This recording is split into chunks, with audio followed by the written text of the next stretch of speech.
Magandang araw. Kaunting kaalaman, ang nakikita niyo po sa aking likuran ay isang bunga ng saging.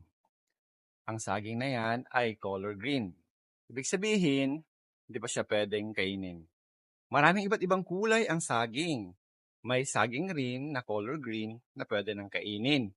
Ang tawag po doon ay lakatan. Isa sa mga hilig kong saging. Madalas ang saging nabibili sa mga palengke o kaya naman sa mall. Sabi nila, pag ang saging daw ay natural na nahihinog sa puno, ibig sabihin mas sustansya yon at mas masarap kaysa sa ibang saging. Kaya kung gusto mong kumain ng saging na to, matuto tayong mag-antay.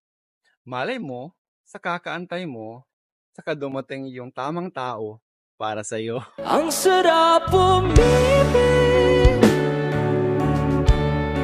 sa tamang tao. Salamat! Sana may natutunan kayo.